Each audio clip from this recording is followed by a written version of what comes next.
Hello, hello, hello. Good morning, or good afternoon, or good evening, depending on where you are and when you're viewing this, a la The Truman Show. Hi, I'm Casey Durango of Go Keto with Casey, where I talk about how I lost 97.4 pounds after starting the ketogenic protocol, how you may be able to lose weight, improve your health, and regain control of your life, like I did. I hope you're well. We are well. It is a warm, but not overly warm. I mean, it's hot. Well, it's not warm. Saturday here, but the sky is blue, so we're happy about that. I do want to just do a quick thing. If you are first time here, there is a speech bubble with a question mark in it where you can pin a comment, question, observation, complaint, whatever. And if someone can let me know that you can see and hear me, that would be great. I will be showing this on replay. And if you would like to be notified personally by me via email when I do these live streams on Saturday mornings, I send a link to the session 1 or 2 days before, directly to you with the reminder. And there's Jack. Oh, thank you, DH. Can see and hear you. Good morning, Kimberly. Jackie. I made him wait too long. You can see Jack in the background. And thank you for the good wishes for our old guy, Jack, who's now 15 and a half years old. And he's every bit of an old dog, but on 0 medications. Here you go, Jack. I keep cookies here for him. There you go. So today's topic is, why do some people stop following the ketogenic protocol, even if they're finding some success and feel a little bit better and maybe are losing some weight? And then why do other people just stick with it? I will tell you my thoughts on it and my personal experience, because I've done both. Oh yes, oh yes. I have stuck with it since January 8th, 2014, long before there was a Go Keto with Casey. But I started it, and wasn't called the ketogenic protocol in those times that I started. It was just Atkins, or the induction period of Atkins, or low carb, or whatever you want to call it. Way back, starting in 1977. I didn't really need to worry about my weight until sometime later than that. That's when I was in college. But I would do low carb and I would have a little bit of success and feel a little bit better, and then I'd quit.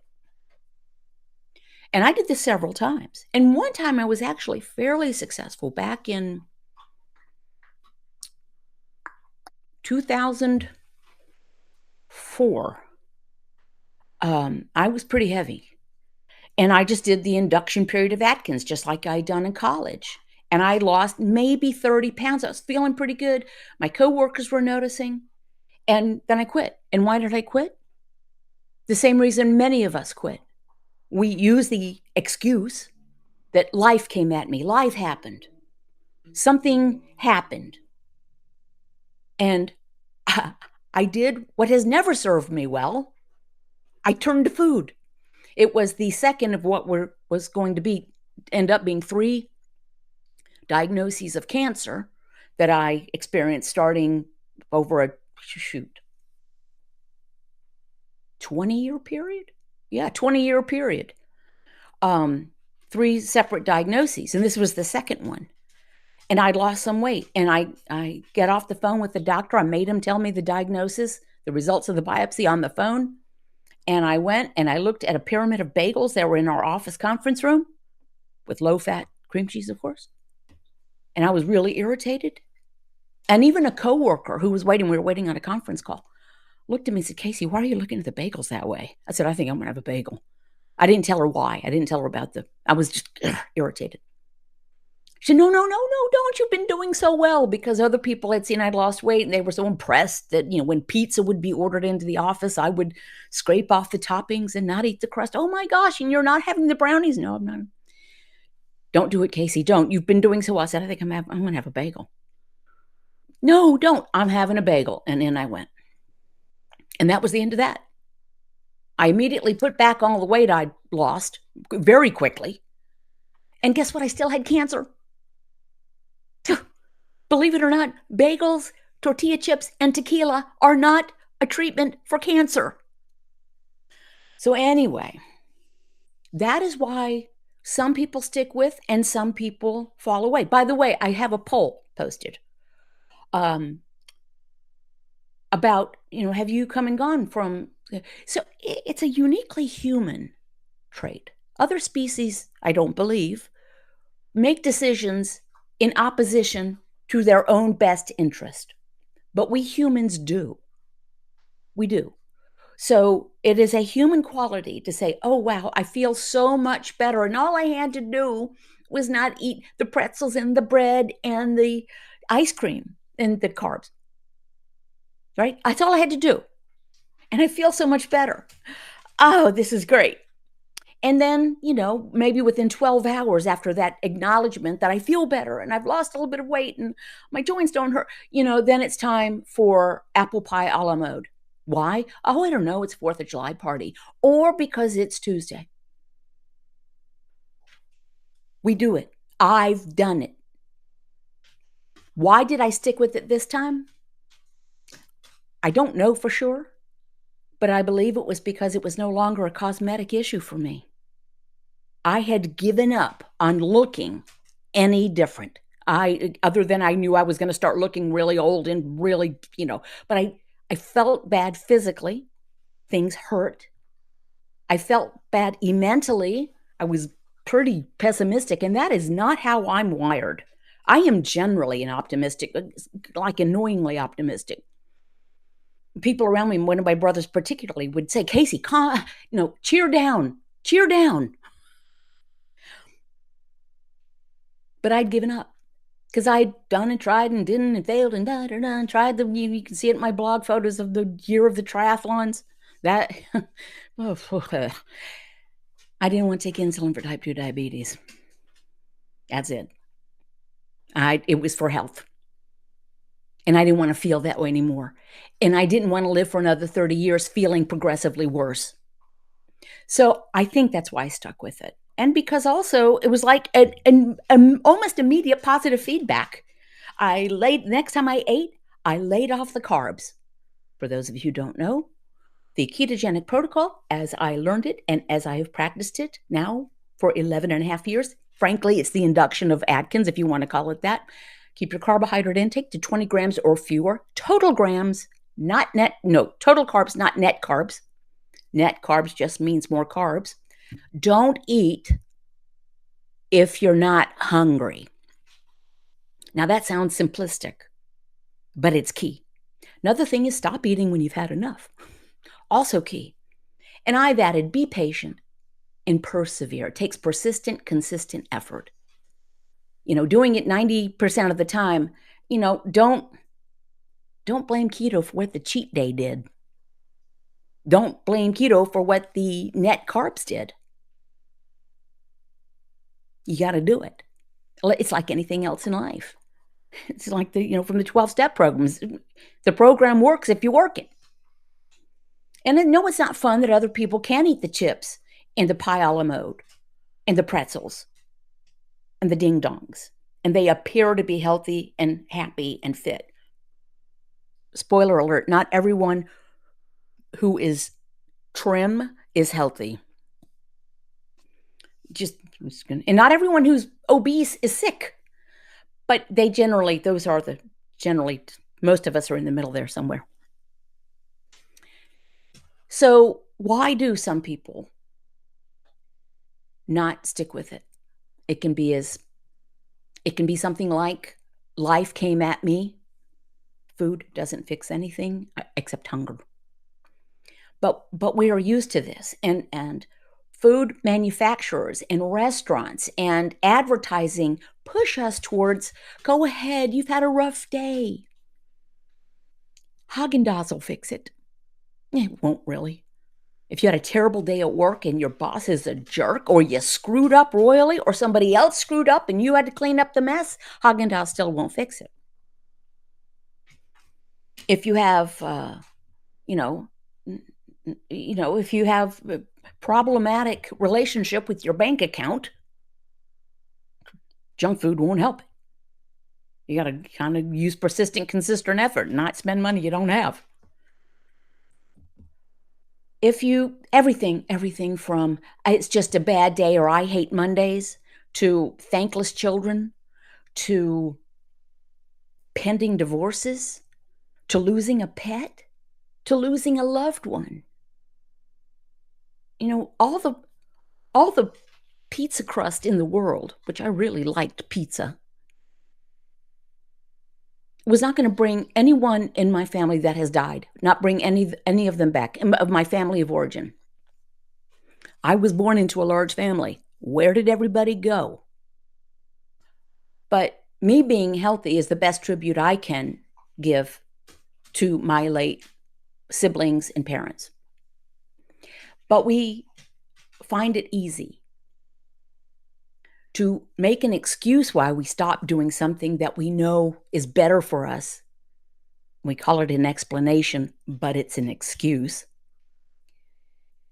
And it takes a little fortitude to stick with something that maybe not as, we don't think is as fun as what everyone else is enjoying. You know, fear of missing out. Can I tell you, I don't miss the food.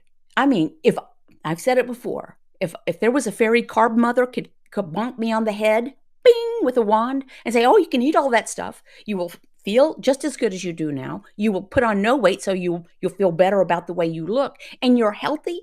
I would be eating it. But that's not me. There is no fairy carb mother for me. But I don't miss it in relation to how much I enjoy right now. I was not a happy person on January 8, 2014. And I'm sure because I wasn't happy, people around me were impacted by that.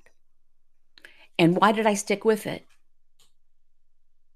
Because I didn't want to take insulin for type 2 diabetes, because I didn't want, I could see, okay, I can explain to my loved ones, yes, I got cancer again. It's like I get it like a, tick. I could explain that, but I didn't want to have to explain why I might lose a foot or a kidney, because I didn't want to give up carbs. Just keep your carbs low. You can buy merch from me. And one of the things is I laid off the carbs and laid off the excuses. And that sounds a little bit harsh, but that's what it takes for some of us. And I had many at-bats at doing this. So just because you tried it once and you didn't follow through, don't say that's the end of the road. I started this in my mid-50s after 30 years of being overweight, obese, and morbidly obese. If I can do this, you can do this. I promise. And I do want to look and see if anyone has. Oh, for me, it was, Kimberly writes, for me, it was always life, quotes, stress that would derail me. I'm working on that, okay? If hunger's not the problem, food is not the solution. It really is that simple. Think about it. If hunger's not the problem, food is not the solution. Just isn't. It doesn't fix anything. And at this point in my life, it doesn't, it's not, food is not love, nor is it entertainment, nor should it be. In food, we don't use food to cope. Say it with me. We use food to not cope. Replace the word food for the word booze. And then see if you would agree with someone and pat them on the back if they said, well, I use booze to cope. Really? Is that good for you? I drink alcohol. Okay, I'm judging no one. I've enjoyed wine and spirits throughout this. I drink less than I did. I'm older. I'm smaller. I eat less food. And alcohol is not health food. There's no nutrition in it. Zero nutrition.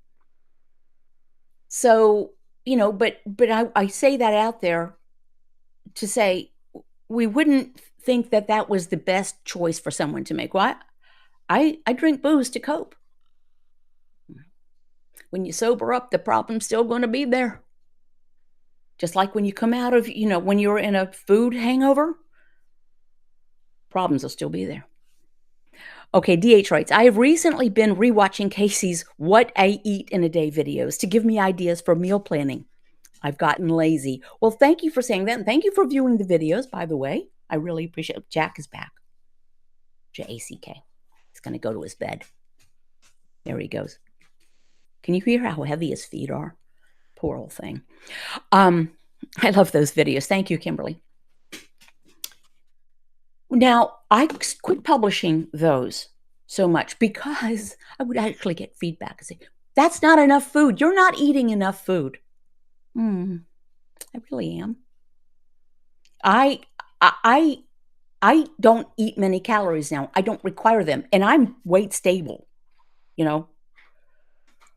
So I just don't require that many calories. If things in my life change, if I become, if I start walking 10 miles a day and doing serious resistance training and my body composition changes or something else changes, my eating requirements, my fuel requirements may change. But truly listening to your body and not eating if you're not hungry. And if you are new to this, when you're burning fat for fuel, which is what being in ketosis is, rather than burning sugar for fuel, which is what most of Western culture does, burning glucose, true hunger is a different sensation. Maybe someone else can describe it differently or better than I. But when you're burning glucose or sugar for fuel, because glucose cannot be stored in the body, and it's a fast-burning fuel, so burns through it, and your brain is an energy hog. The brain says, whoops, I need more glucose. Get me some more food. And we mistake that for needing more chips or a bagel or something like that. When you're burning fat for fuel and the brain is happily burning ketone bodies for fuel, it's a slow burning fuel, and we have plenty on board. Even very trim people will have tens of thousands of calories available with their onboard fat stores. So it's a different thing. So don't eat if you're not hungry. And I had to learn to recognize actual hunger and push the peckishness, something I still practice. Push the peckishness. The moment I'm peckish right now, as I'm saying this, but I'm okay. And I may have this level of peckishness for another 2 hours or 3 hours. And I'm not going to fall out. And I actually kind of enjoy it. I prefer feeling a little bit on the quasi-empty side. I feel a little bit lighter. Judy Porterfield. Good morning from Michigan, all. And Kimberly writes, good morning, Judy. Hey, I have a question. I don't know whether you guys can see it or not. As you're looking at this, I don't know what kind of devices you're looking at. Can you see that there's a border around my image?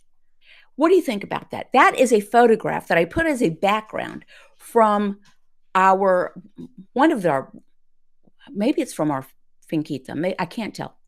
It's from somewhere in Colombia. It's a photograph I took. It might be from our porch. Maybe it's not. But anyway, is it distracting? Do you like it? Yes, that's Colombia. Fun fact, Colombia in South America spelled Colombia. Everywhere else it's with a U. Nice. Yes, I like it. Great. Thank you. Now, I'm going to look to see if anyone filled out the poll, and I'll give you the results. Okie dokie. Yes, some of you have responded. So the question is, what's your history with keto? One answer is, I haven't tried it yet, still thinking about it. Another answer is, I've started and stopped several times. I hope to stick with it one day. Another response is, I've been steady with it for several months after previous attempts. And the last response is, I'm now with it for good. Yay, me. I would vote yes. I'm with it for good. Yay, me. That would be my vote. But we have 20% saying I'm with it for good. Yay, me.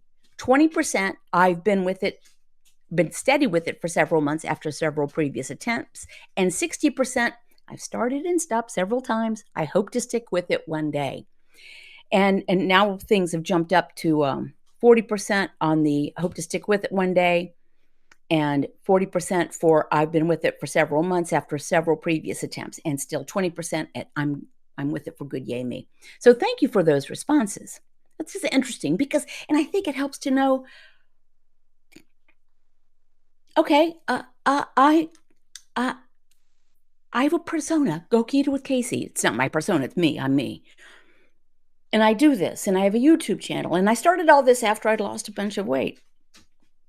So 6 days a week, I am doing something with Go Keto with Casey, whether it's one-on-ones, making private videos for my Patreon group. By the way, thank you, patrons. I make 20 pre-recorded morning snippets on Patreon, and you can do a free trial and for a week. And if you like it, that was the last cookie, bud. Sorry. Jack is wanting, he wants another cookie. And you can see link to my Patreon. So one-on-ones and writing a blog and blah, blah, blah, blah. But I had many, many false starts. No, the starts were good. I caved. Started well, felt better, had a good result. Sometimes I didn't make it from Monday to Saturday. Many times. So that's why I say, and I mean it sincerely, if I can do this, you can do this. I know Wonder Woman, and I'm no keto superstar. I'm just someone who was at the end of my rope and felt like I really needed to change something. Something had to give, and something did, and I feel better. I gave up the carbs and laid off the excuses. So, let me see. Was there something I was going to remind you of? I don't think so. Thank you very much for those of you who show up to these live streams. If you subscribe to my YouTube channel and give a thumbs up, that's great. That helps. Very much appreciate it. If you're a patron, thank you. And if you want to try Patreon out, you can see a link below. But in the meantime, let's all just work at doing. This is the hard part. Again, back to the stupid human tricks. Yay, something's working. This is great. And then almost in the next breath, I think I'll stop doing that. What? Why? And it's not just with food. It can be lots of things. It can be with things with which we struggle. And life is a struggle. We need to accept that. Even I have the best life of anybody I know, and I still have crap days. Usually of my own making, but sometimes they're of my husband's making. I'll put that at his feet. Let's see, more. Oh, not distracting. Thank you. Okay, thank you. You can see the border. Awesome, right, Scott? Hey, Scott. CAS writes, I realize that I'm not pushing the peckishness and then eat too much, too fast. Ooh, eat slowly. Great point. Why does eating slowly make sense? Didn't my great-grandmother tell everybody that? Yes. I don't know why it was back then. Probably because food was more scarce, and if you eat slowly, you will be full on less. Why is that? Because there's a hormone, leptin, which is the satiety hormone. Ghrelin, another hormone, tells your brain you're hungry, so you eat. Leptin says you've had enough, you can stop. But it takes a little time for the leptin to get the signal to get to the brain. Now, it might take, 11 minutes. I don't know what it is, and it probably varies person to person. But if we have scarfed down our food in 6.5 minutes, for one thing, not attractive. Food shoveling, no one wants to see that. But also you will have eaten more and maybe gone back for seconds before the leptin has a chance to say you've had enough. So I eat quite slowly now.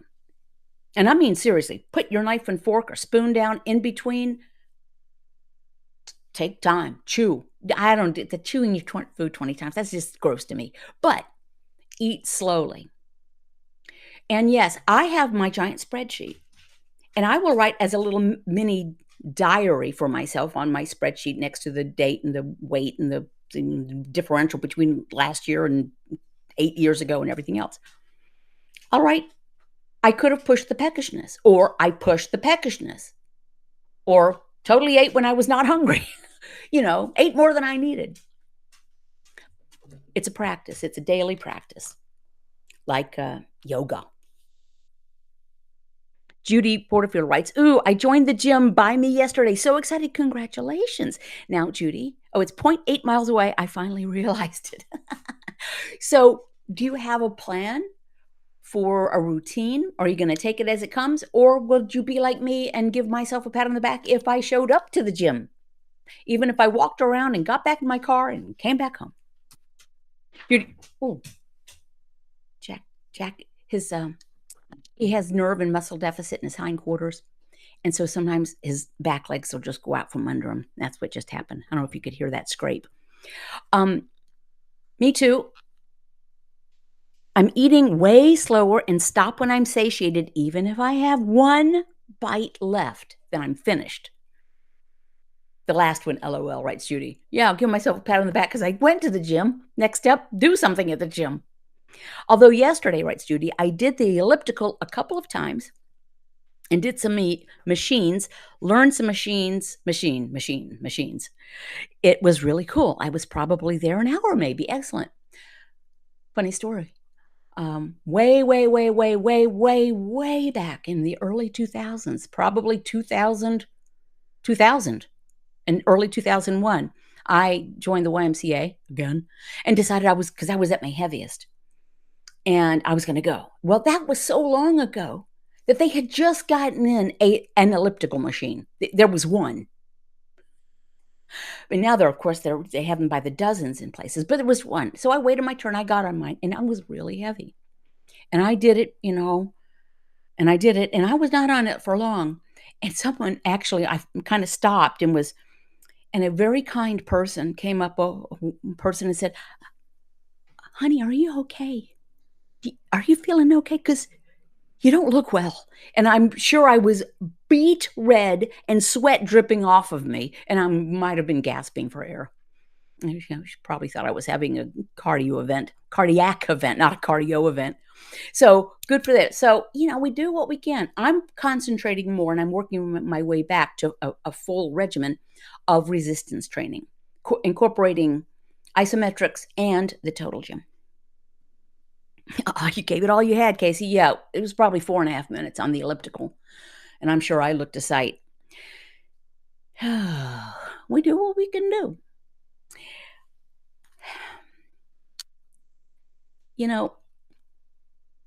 There's a quote. Oh, in the green book. Got to show the green book. There's a quote in here, and I think I read it last week as well, from Thomas Alva Edison. And I'm going to take time to find it. This green book has got quotes and coloring and mood journal and all that. Many of life's failures never knew how close they were to victory when they quit. And that, I don't love the way that sounds because I don't like the word failure.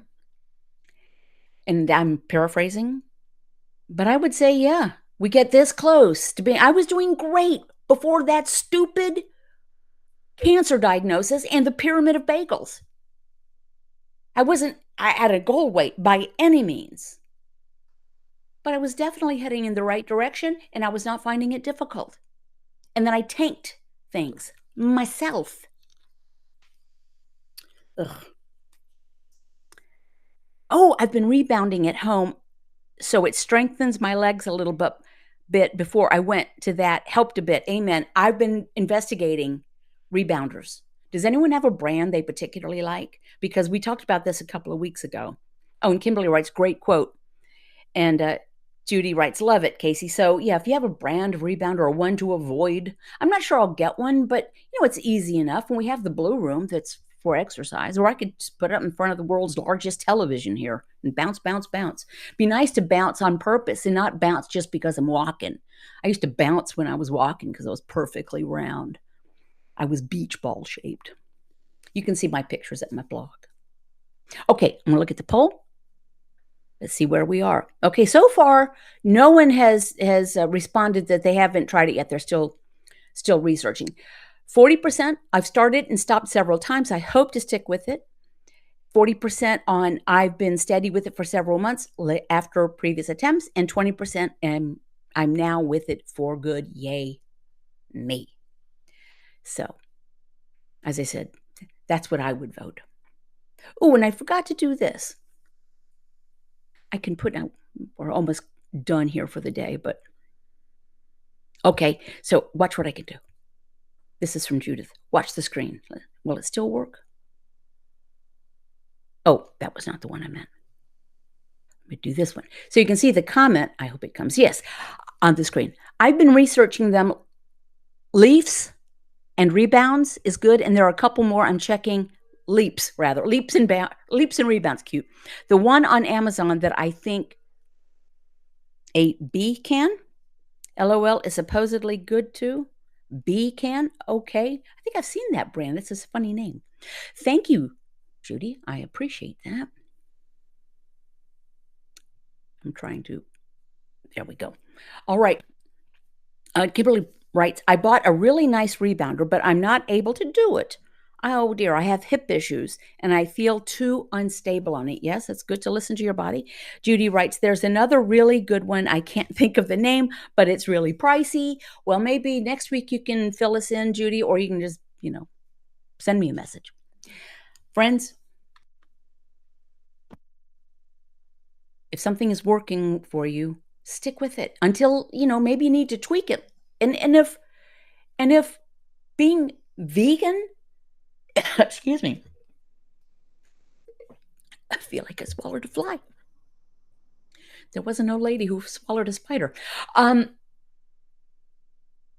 you're feeling good and you're healthy and you're happy, awesome. But if what you're doing right now is not working for you, you might want to reconsider and tweak a little bit. And there's no real downside to laying off of pretzels and ice cream and peach pie a la mode.